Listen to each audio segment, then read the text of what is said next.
who you are and amplify the things that are truly you. Don't try Right. to like water yourself down or change yourself in some way to try to fit some other model. Be who you are, and then let everything come off of that.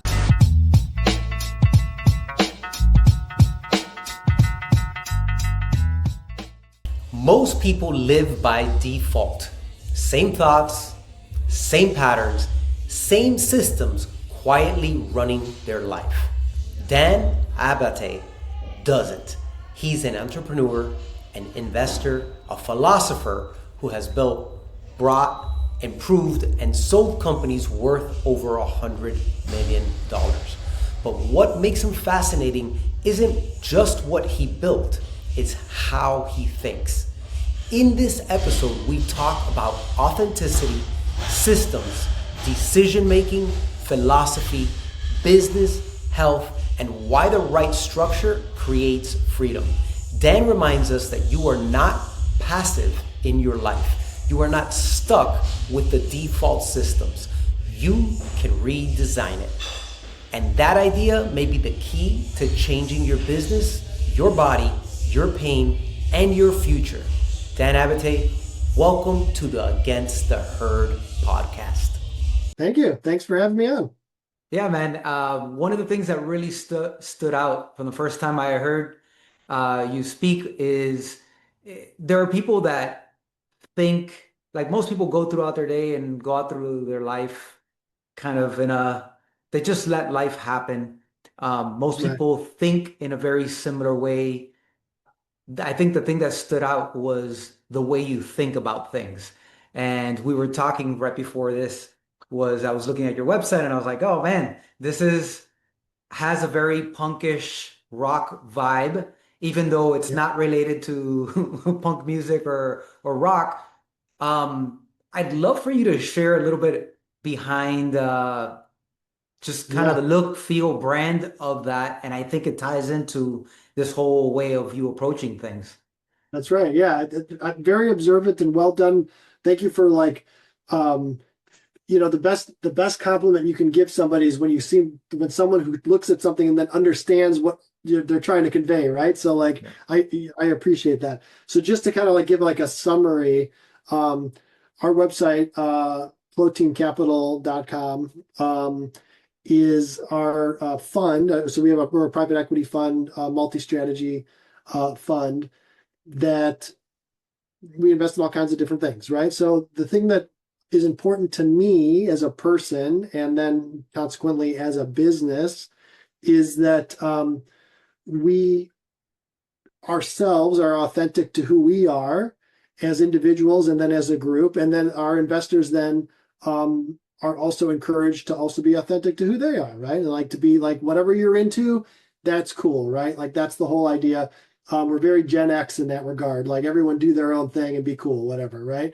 And so the story behind the website specifically and the brand in general uh, was based on that exact idea. And in fact, I wanted to make sure that look, finance and investment companies and banks and all these things have traditionally very boring branding, right? They're very like, here's a picture of an office building, here's a stock picture of people in a boardroom, like that's just like the way it is.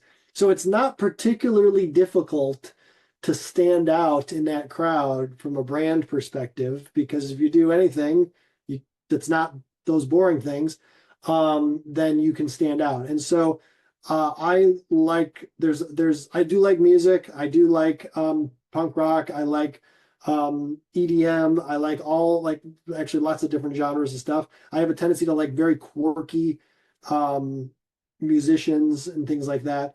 And so yeah, our brand is based on that idea. So much so, in fact, one of my favorite bands, there's a band called Little Big. Little Big is like a Russian rap rave band. They live in Los Angeles now. They have great music videos, like really goofy, like very colorful. And and so like at one point I was on Little Big's website and I scrolled all the way down to the bottom and it said who their designer was. And so my marketing folks reached out to those designers who happen to be in the Czech Republic, and now they're our official brand and graphics people as well. So we actually told that we interviewed and talked to a lot of different designers and different people that were more finance focused. And like as we were having conversations, we knew they're not getting it. They're telling us Yeah. here's the office building, here's the boardroom full of stock image people. As soon as we talked to Misha and Igor, they're the main two people. And we told them like what we wanted to do. They were like, cool, we get it. And so, like you said, when you look at the website, it looks definitely different than what you would normally get from an investment platform. Right. And I think one of the beauties of that is right away you know if you're looking to invest somewhere, if you feel comfortable with that or not. And then Correct. it lets you know like, hey, I'm with my people or maybe not my cup of tea. Exactly. 100%. Yeah. There's a Harvard professor named Frances Fry, and Frances Fry wrote a book based on her research. I'm going to forget the name of the book, but look her up and then you'll find it. I think it's something like anyway, we'll look it up. But the point of her research is that a company is better off being true to the people that they want to be true to and letting, like you just said, letting the people who don't resonate with it just go away than they are to try to be everything to everyone, right? Right. So, because that creates your rabid customer base, that creates your rabid employee like recruiting strategy. People who understand the culture and understand that they really fit and they really want to be there. So, and we based, like the website specifically, which was kind of like the culmination of the brand coming to life, really just rolled out a few months ago, but the fund's been around for a couple of years. And so our existing investors over that couple of year period already met that kind of brand requirement, if you want to call it that. And Right. so it's interesting how we were already doing it and all we did was like formalize it essentially. Right. But that's usually, I mean, that's kind of the same way that, from a religious perspective, you look at back in the day, like the church existed way before, let's say, the Bible did, before all Right. that started happening. And so it's similar thing, like you build your audience, you build the momentum, and then, oh, now you formalize it. Yes. Yeah. You kind of have to step back and look at it and then be able to be self-reflective enough to be like, okay, who am I? Like I think one of the greatest things are like actors, for example, like actors that really understand like who they are and what they look like to the outside world and kind of how they are able, like those are the guys. I mean, a good example, I just saw Keanu Reeves and Alex Winter in Waiting for Godot on Broadway, like, I don't know, a month ago, maybe it was 3 weeks ago.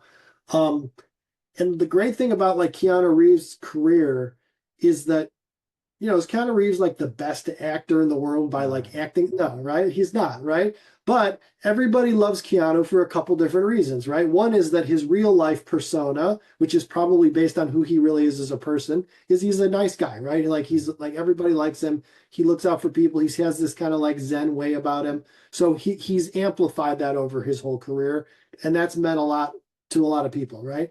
And then from an acting perspective, he's not the best actor in the world or anything like that, but he kind of like people like him for what he does, right? Right. Like he is who he is. He has that, he's really good with the action stuff and all the different like things that he does specialize in that where he really does excel.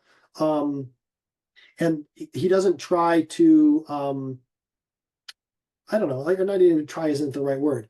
He fits that model generally with whatever he's doing. And so I think it's the same for any person. I think you have to kind of look at, who you are and amplify the things that are truly you. Don't try Right. to like water yourself down or change yourself in some way to try to fit some other model. Be who you are and then let everything come off of that. All right, so this just took a little bit of a curveball, but I wanna ask because so where do you find the space at that point to explore things that are not traditionally yours, but may help you grow or may open a door that you never knew existed about yourself. So where does that Yeah. fall into that, let's call Yeah. formula? Yeah. I've got kind of a metaphor for that, which people who've heard me speak before probably get tired of hearing, but I like it. Um, if you're growing a business or starting a business, or like you're saying, you're, even if it's like a self-improvement thing or something like that, right? Like you're trying to push yourself in some different direction. Um, the metaphor that I always use is that if you're out in the woods and you need to build a house out in the woods, the best thing to do in the first step of building a house, because you need shelter, you got to do this right now, is to plan a house that's built out of wood, because there's a lot of wood around, right? Like it doesn't really do you a lot of good to imagine, gold leaf and brick and like, steel and all these other materials that you don't have right here in your general vicinity, right? Um, so start and build a very good house here now in the woods. Then, not to your point about like how do you go off in other directions, now that you've got that, what do I have now? Be aware of what you have now, make that strong, and now you can sell your house or you can rent your house out in the woods and then get some money and then go and buy other materials and other things from there, right? So I think a lot of times where I've seen people get bogged down when they're trying to maybe shift gears in their life or in their career or in their business is that they jump too many steps ahead. You can't skip steps. You have to take the incremental learning process or the incremental experimentation process in order to get from point A to point Z. But you got to hit A, B, C, D all the way to the end to get there.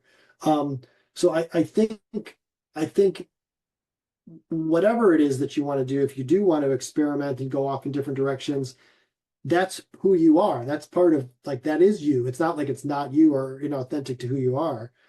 You just have to make sure, I think, you do it in a way that's incremental,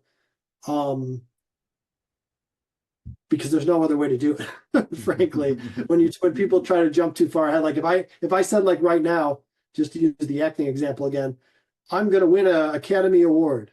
I'm going to go make a movie where I'm going to win an Academy Award. The odds of me going from like where I am today to winning an Academy Award, pretty slim, right? But if I was to say, hey, I'm going to go take an acting class, or I'm going to go try out for a community theater play and hopefully just get in the ensemble somewhere, like that's the next step, right? Right. And I can still have the vision of the Academy Award and the big film career or something like that, but I have to take the intermediate steps in between is kind of the way. And you can speed those steps along. It doesn't mean those steps have to take 50 years, but you do kind of, I think it takes the pressure off when people are not forcing themselves to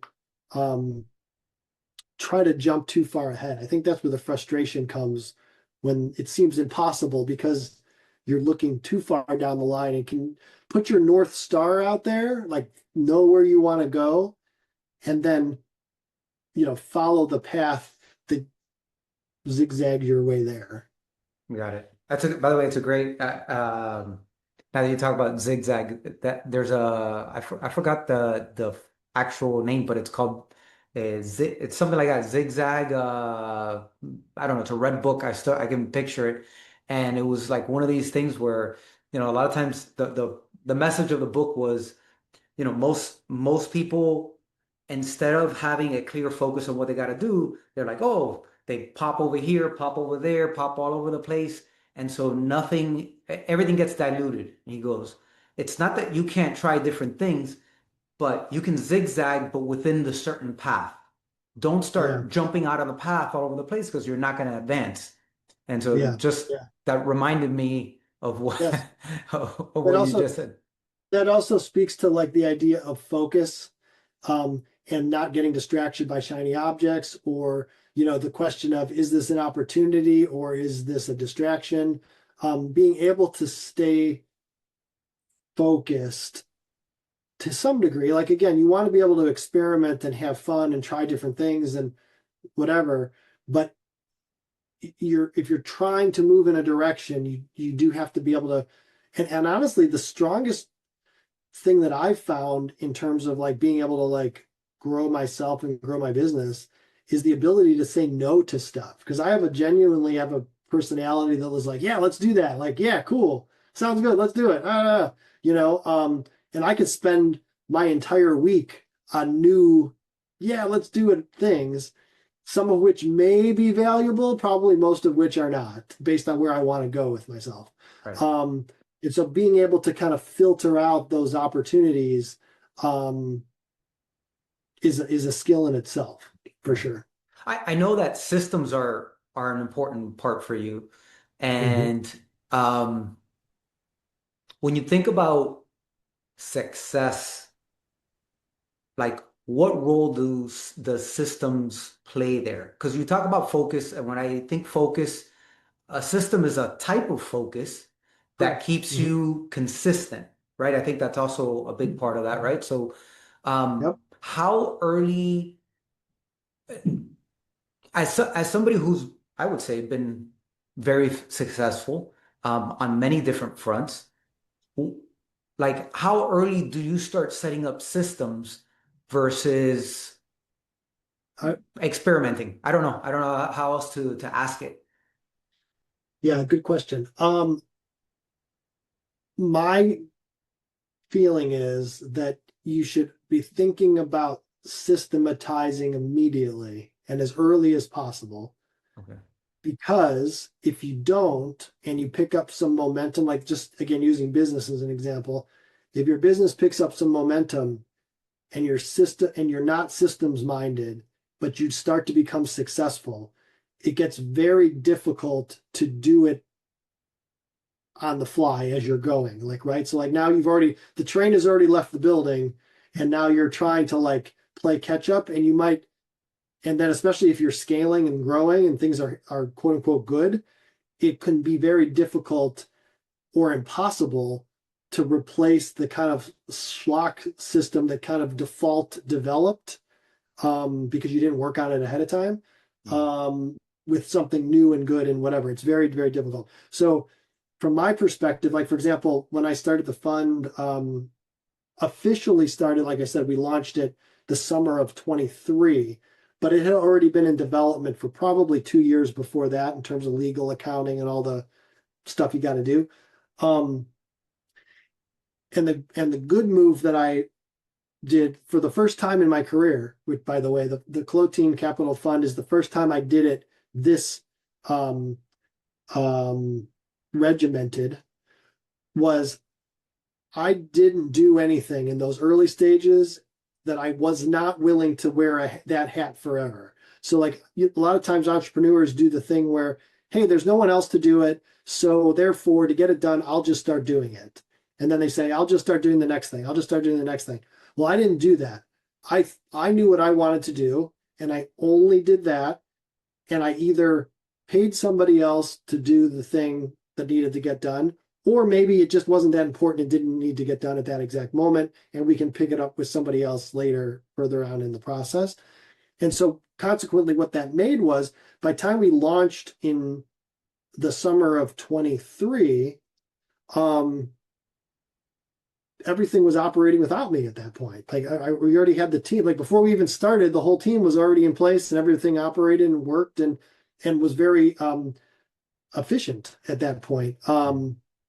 And so my goal is always, and even as we've been scaling now, my goal is always to keep myself in the role that I want to stay in forever. And then the problems that come up or the things that we identify as needing additional help are either hired and or systematized out of existence is really the goal. The best thing you can do is create a system that you don't even need that additional set of hands anymore. But if you do need a set of hands, try to get somebody else's as early as possible in my experience. Maybe this is already tied to this, but I just want to be a little bit more specific with this is how do you distinguish between a system that frees you versus a system that traps you. And Mm, maybe that was the beginning part of that, but like there, because a system is a somewhat finite situation, right? And so how do you set it up so it is something that frees it up, that helps you grow versus something that keeps you stunted and not yeah. growing? I think that has to do with how you have the whole structure set up.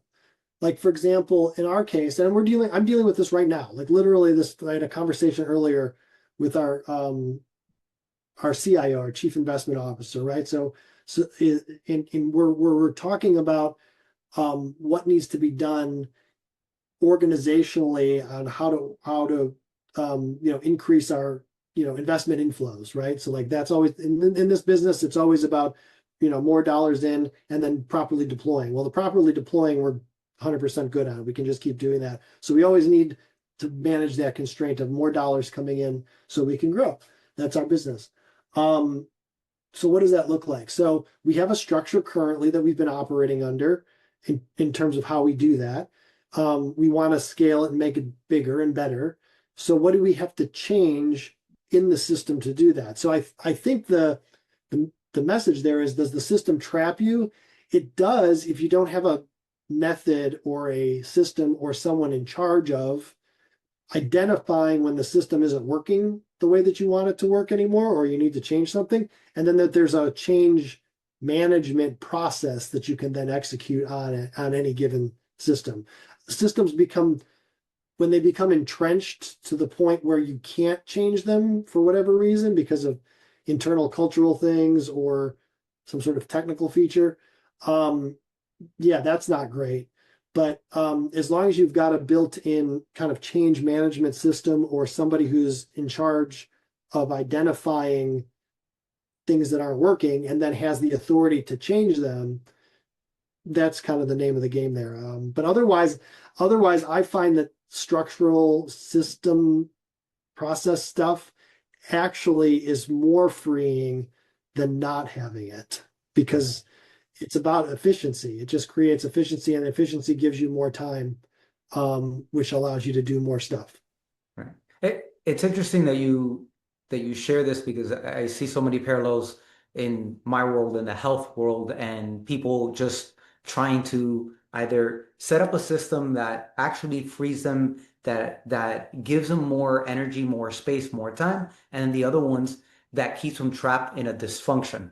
And I think maybe that's also the same thing, right? Like if the system, like we all have systems, some are good, some aren't great, That's right? correct. So Yeah, if you keep the ones that are a dysfunction, or like in my case, if you keep the bad habits, if you keep the bad environments, the environments that keep you in a place where you're going to be in pain, keep you in a place where you're going to be making poor decisions, all of a sudden, it's the whole system will influence the direction you're going to go, right? correct. Yep, 100%. So Yep. I just find that fascinating how that connectedness, systems are systems no matter Yeah. where you plug them in. Yeah, and your point about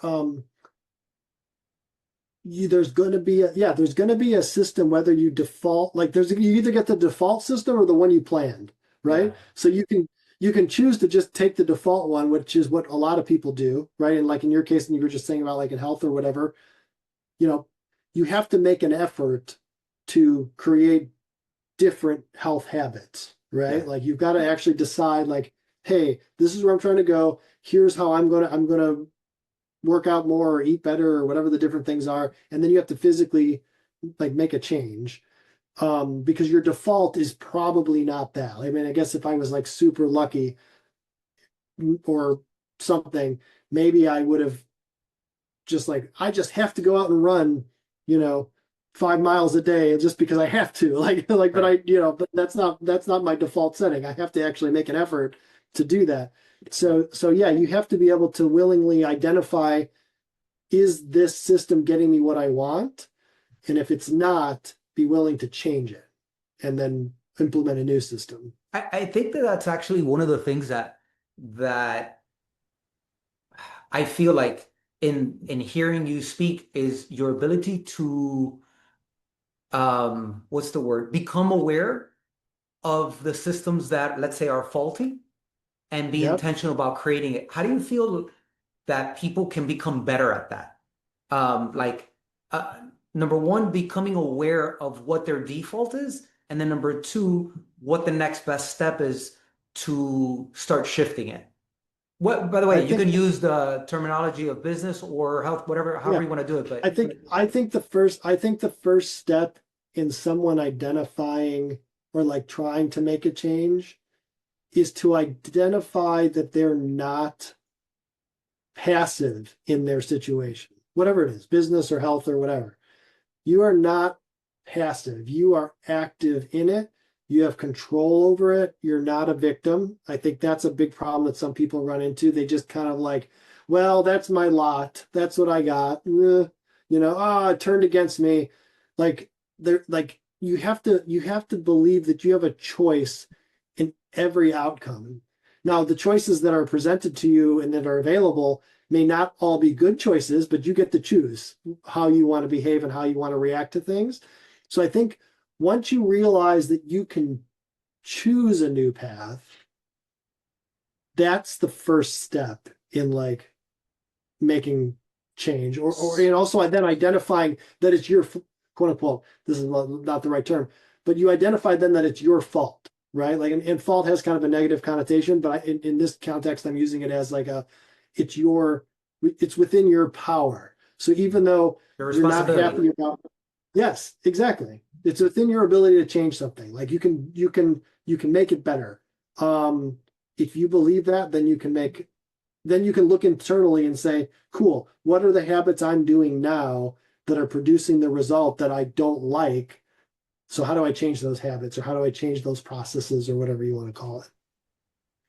Mm. Yeah, Yeah. it's interesting. So what you're saying is that number one, once you identify the fact that you can make a change, like that you have choices. Yeah, The next one is like, okay, now I got to take responsibility for my choices and yep, choose the one that will best serve me. Now, exactly. this takes practice, and um, the more creative you can get, the better the quality of choices you actually see in front of you. Hmm. Right? Correct. Yep, And yep. I think that that was one of the things that struck me when I heard you speak is this ability to look at a problem, to look at a situation and come up with, let's call it nonconformist ideals. And so that if you're not used to it, you're just used to like, oh, all I can see is what's in front of me. Yep. Is there a way that number one, you've trained yourself that it's like, okay, if these are the options in front of me, how do I create a different perspective to see X, Y, Z options that they weren't able to see prior. Like the same way, like if you're climbing a mountain and you're climbing up, well, you can look at the top, but you can't see the side. When you get to the top, you can see the panoramic Right. of the world around you, right? So Yes. perspective makes a big shift. I'm curious if there's a way that you've trained yourself on how to see more options that can create more excitement, let's say. Yeah, yeah. Okay, so first thing is I'm gonna shout out to philosophy majors and people who study philosophy as like either in a truly academic sense or just as a casual observer. Um, Which, by the way, you did also yes, yeah, study yeah. philosophy, right? Yes, Okay, yeah. okay. My first degrees were in philosophy and business, and I'm actually I've got a finance degree from Harvard, master's degree, and then I'm just finishing my second master's in philosophy uh, next spring in the spring here. Wonderful. Um, but I study philosophy not because it's just like like useless kind of thing, which a lot of people make fun of it and all that sort of stuff. But the truth of the matter is that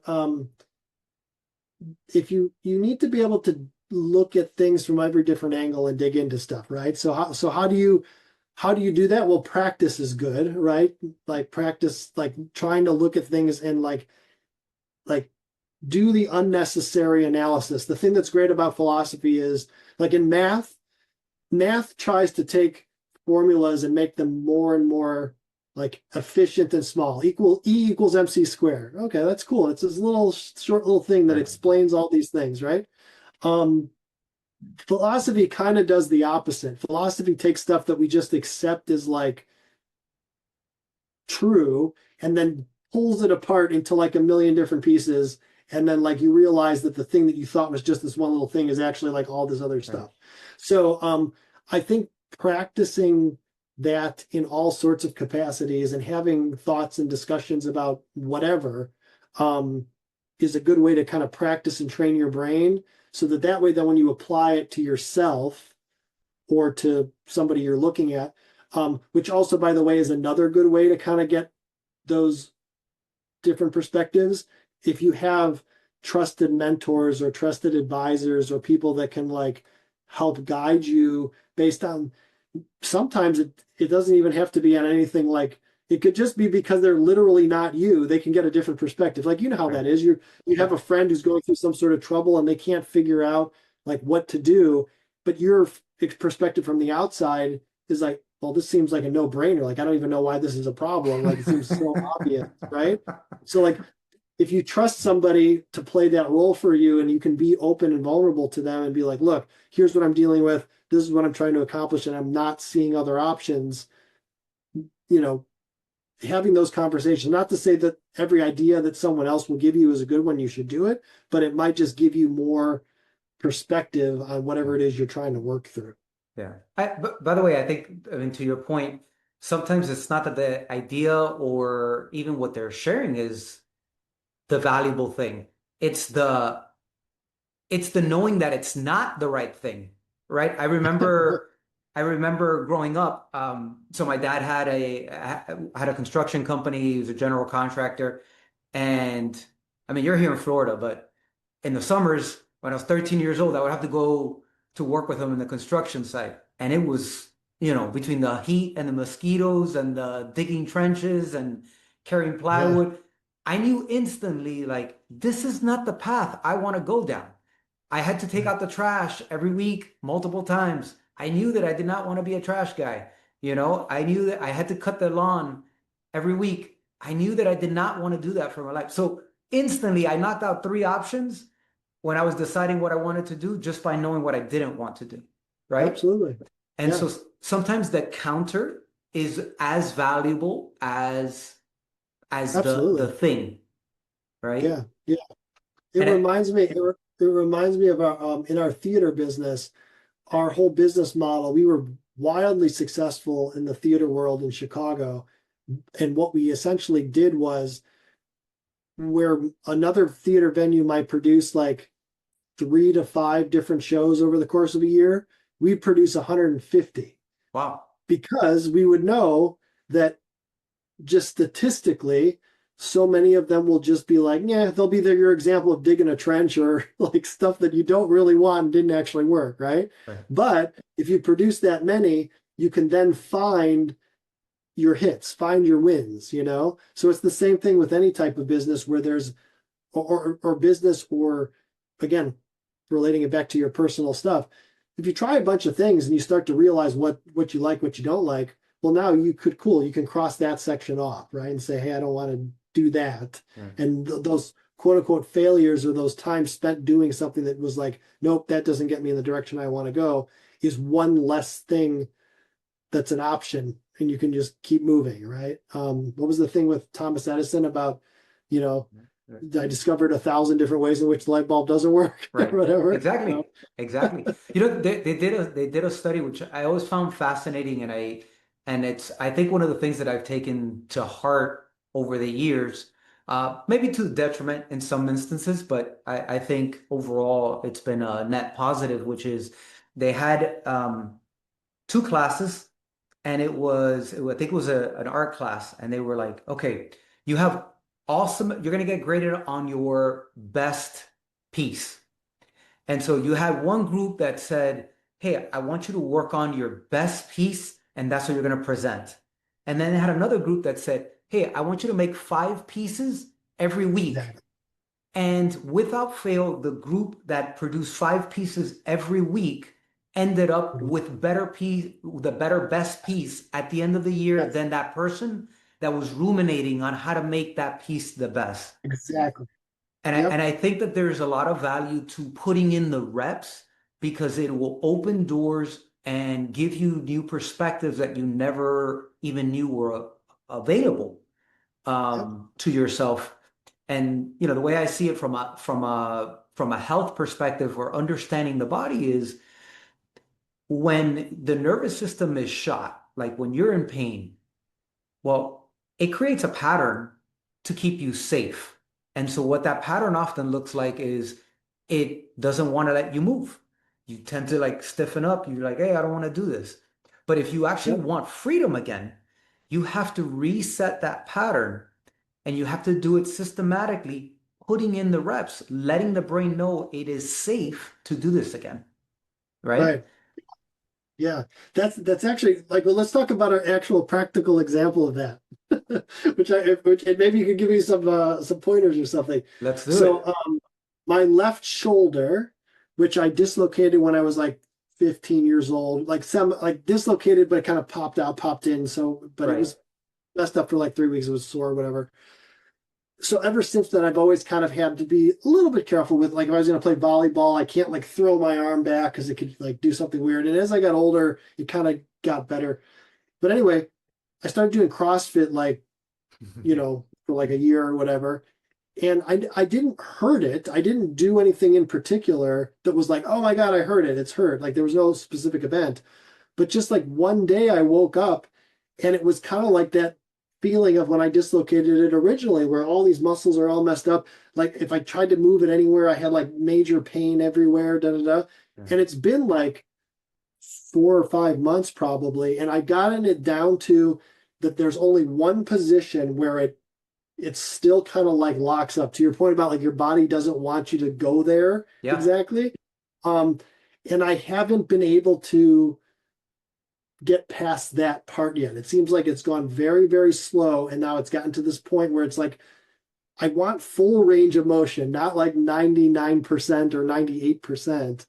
So what do you like in that particular case? Yeah. Is that I need to do the reps through it, or is that something that's just going to take time? I'm afraid that if I just let it take time, I'm just going to get in the habit of not pushing that last percent, and then that's all I'll ever have. I don't know. What are your thoughts? Yeah. Yeah.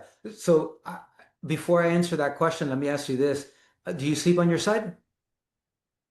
On my side, no, I sleep on my back. Oh, yeah, you know what? I sleep like this. It's lots of times. Okay. Right. So Yeah. here's why I asked this question. And this is an environmental question, right? If you already have history of it being a little looser, now you're compressing it for 6 to 9 hours. I don't know how much you sleep a night.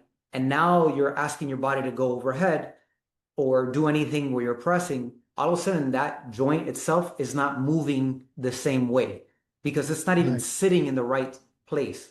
So the first thing we need Right. to do is change environment so that you're not having that compression. Second thing is we need to restore the joint to move and be where it needs to be. And then finally, now we can put in the reps because putting in the reps of the wrong thing just leads to irritation, right? So it's Yes. not, if you're coming up and you're going up like this, and all of a sudden your shoulder is feeling like, man, you're getting like what we would call a hard end feel. It feels like it hits a wall. That's what it does. Yeah, exactly. Exactly. That is an indication that now the joint is actually not moving the way it should. And so if you keep jamming it, all you're going to do is create irritation. So Yeah. to answer that question more directly, no, don't keep jamming it up there. Okay, good. We need to restore some of the motion and stuff like that so that the shoulder can sit in a better place so that now it has access to move within the planes in the joint. Right now you're cutting off some of those planes because it's Yeah. not sitting in the right place. Does that make Yeah. sense? Yeah, 100%. I mean, you hit it on the head. It feels like it's hitting a wall. That's a good Yeah. way to describe it, Yeah. like, yeah. Yeah. All right, And cool. then so sleeping on it also not great Yeah. because now that compression over time gives it almost amnesia on how it should activate the muscles because of that compression trigger the brain to shut down. And so now it doesn't activate and stabilize the way it should. I know there's a little bit more nuanced, but it really is important that if you're trying to do this, the same way that I would tell somebody that has back pain or upper back or neck pain, and I'm like, hey, let's take a look at your work environment. 9.5 times out of 10, you look at their work environment and it's like, they're like Igor hunched over this thing. And I'm like, yeah, Yeah. you're not going to outdo that. The same way, like somebody says, you're not going to outdo a poor diet. It doesn't matter how much you exercise. If you're eating like crap, you're not the equation is not balanced at that point. It really skews the other way. Same thing. If you don't change your environment, right? Your environment is one of the greatest predictors of long-term success. Are there people that break through that in spite of their environment? Yeah. But in this particular case, don't think of yourself as exception. Give yourself as much help as possible. Set up the Right. environment for help, right? So Right. Right. don't keep What's depending on interesting it. is so my philosophy brain is kicking in right now. What I find interesting about this is that how you can apply that same idea of like setting yourself up for success, or like doing or making the adjustments so you get the result you want, right? Like this is all the same terminology that we were just using in terms of business and all these other things. Yeah. Like you have to be willing to make those adjustments, or else you're going to just keep getting the same outcome, right? Like, if I don't change anything, or I don't do the things we were just talking about, I'm going to end up with just the same output. And again, it's with you. I think there's probably things in life, very few things in life that are strictly 100% like struck by lightning, bad luck, just out of your control. Like it was just, like not good. But for the most part, we have control over, or at least I want to believe, and I think the wanting to believe, I think, is half the battle, that we have control over ourselves, like physically, and then also out in the world, and in terms of our outcomes of business or whatever it is. We have control over that. We have the ability to move ourselves forward. We just have to be willing to make the constant adjustments. Like it's not going to be the same forever. I think that's another problem where people run into problems, especially in business. They get successful in a particular category in a particular way, but the world is changing all the time. There's always new forces acting on you as a person or you as a business, and you have to be able to adapt to those new forces. You're not going to be able to just like, hey, cool, I figured it out and I can just kick back and coast forever. It just doesn't work like that. It's just Right. not reality. So Right. Well, look, we are conditioned and wired for comfort. But comfort is the place to that we go to die, so to speak, to right? die. And Exactly. so is there something that you do? And I say that honestly, I do believe that. It is comfort is the place we go to die. That being Yeah. said, it's not that you can never be comfortable, you can't relax. Um, but I do know that once you're in a rhythm of something, to break from it, especially if it's working, if it's the thing that's working, it's the thing that we see, and kind of to go to the business world, it's when you see the Davids beat the Goliaths in business because the big businesses get complacent. They're like, this is what's worked, this is what's always worked, nothing's ever gonna break us. And then there is this underdog that comes in with a new way of looking at something. Yeah. And I want to kind of tie that into because I'm not in this whole finance world, so I know that in designing your investment uh, uh, fund, you wrote in there about something about the importance of payouts every 30 to 90 days. Is that something that you kind of created to set yourself apart? I don't know if that's a normal thing or not. It Yeah. didn't seem like it was, but I'm curious.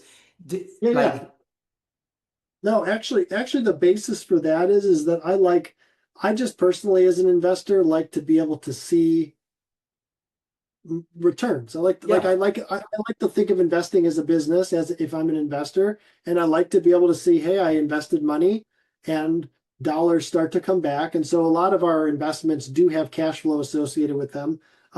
It's also great for people that are on fixed incomes and like want to create, cash flow off of the investments that they have to make. Um, but yeah, I mean, look, at the end of the day, as far as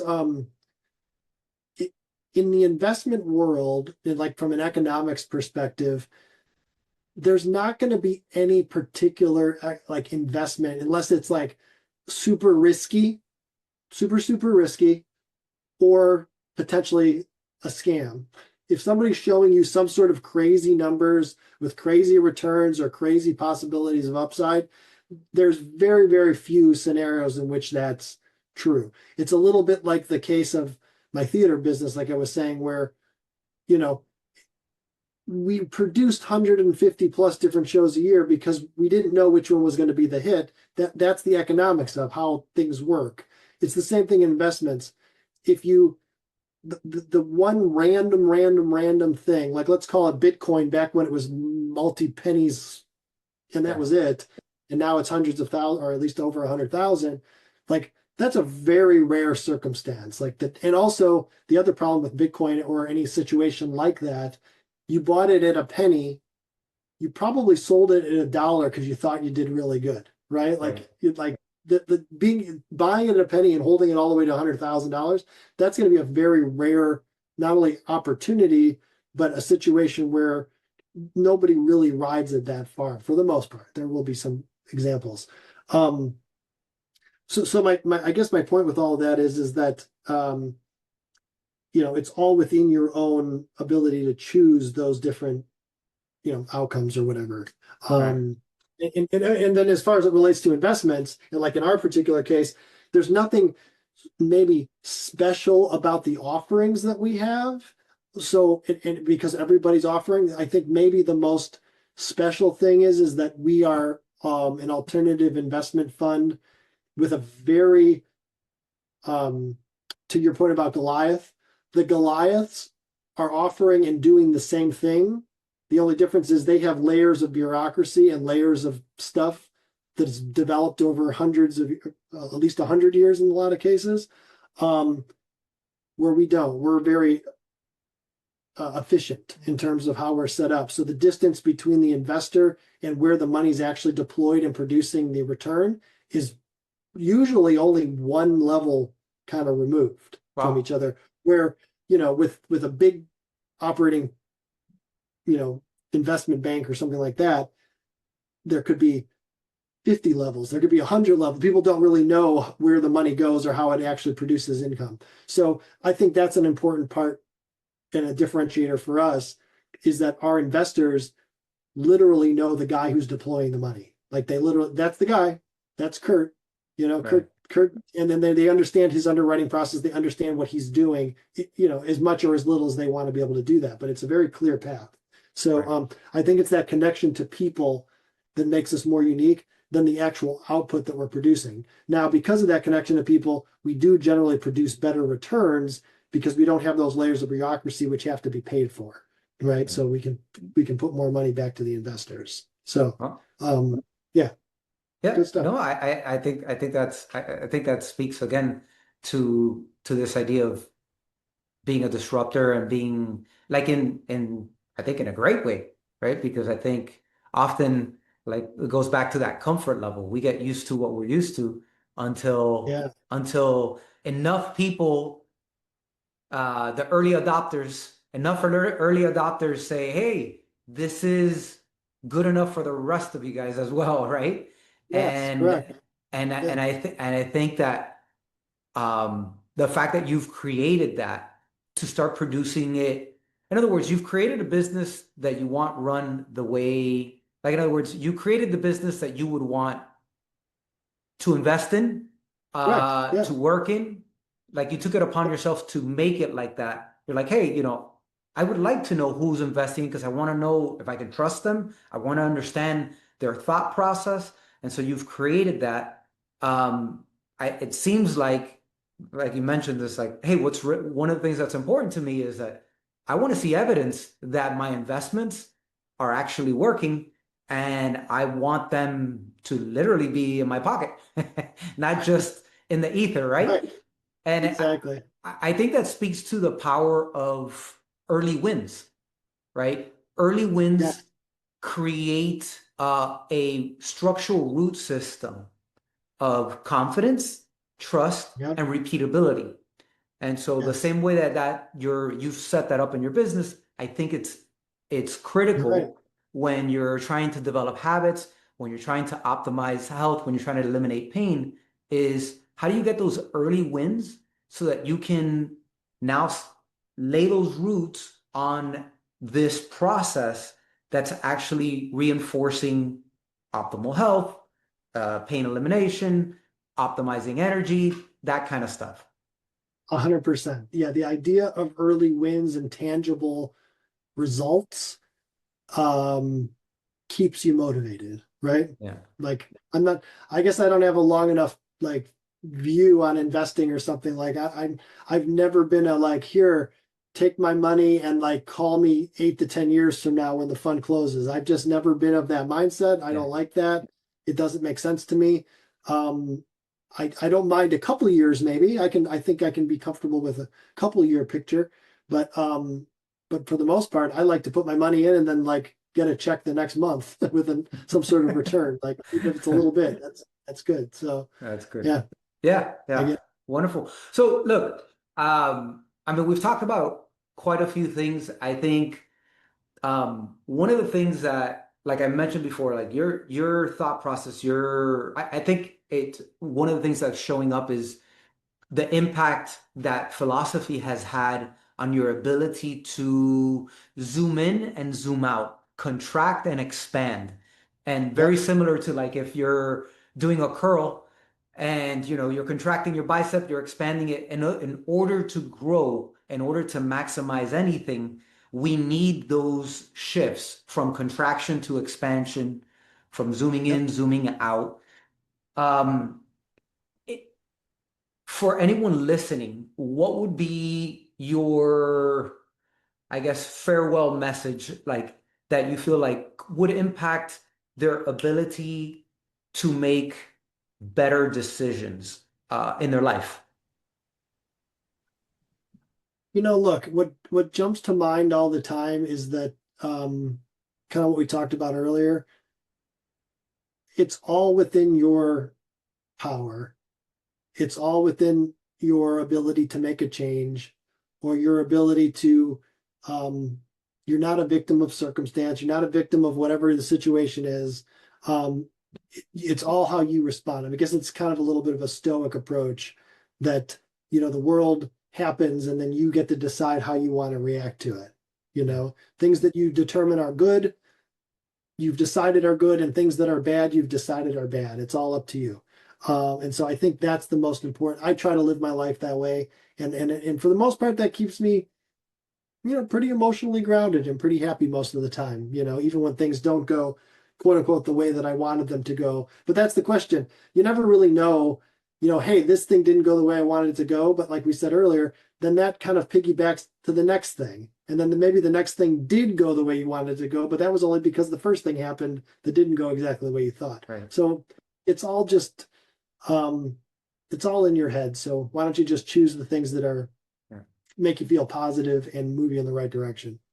I actually want to highlight that for a moment because the how, how you frame the way that you're going to look at life really does make a difference. And look, there are some people that are just kind of wired to see the negative in things. And that's Right. fine because you know what? That could be a superpower when put in the right situation. Right. But as far as general living, if you can if you can use a framework that puts you in the driver's seat as opposed to in the passenger seat, Right. you will have more perceived control. And I say perceived because whether you have it or not, the fact that you Doesn't believe you have it is just as good, right? exactly. Doesn't matter. That's right. Because if you act as if you do, more likely You than do. not, the results will indicate that you do, right? So Right. Are there, before we wrap up, so you mentioned your website. Say it one more time. ClotineCapital.com. Clotine, and Clotine is spelled Clotine. okay, clotinecapital.com. If somebody wants to, connect with you guys, they felt a certain connection. They feel like, hey, I'm somewhat of that rebel. I want returns, and I'm looking for a place to invest.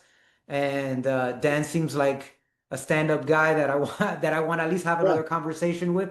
That Yep. would be a great place. Is there anywhere else they can find? I know that you did a TED Talk. Yeah, I did a Way TED back. Talk on automation back in like 2015. I think it's already been like 10 years. Um, yeah, the only other thing I'd say is, look, if you're become part of our, if you want to come talk to like me or whatever, I'm very accessible. Reach out through the website, or that's usually the best way to do it. We also, just for fun, we actually have a condo, and we're just about to close on like a mountain and ski house as well. That we always have our investors, if they want to come and use those for any times, they're welcome to do that as well. So just as a little perk, we have all these other little fun things that allows people to go off and on our dollars go use our stuff. So That's it's always wonderful. got, yeah. That's wonderful. Well, Dan, thank you so much. I appreciate your insight, your wisdom, and the way you show up. Honestly, like I've mentioned before, I really had such a positive impact watching you present, and it really got me thinking about how do I think about things? How do I look at things from different perspectives that I can create systems that help support the structures that I want and the vision that I want, that I wasn't thinking of before. So I want to thank you for sharing that and being so gracious with your time and with your knowledge. Thank you very much. This was a great conversation. I like going deep on this stuff. It was awesome. Thank you, Dan.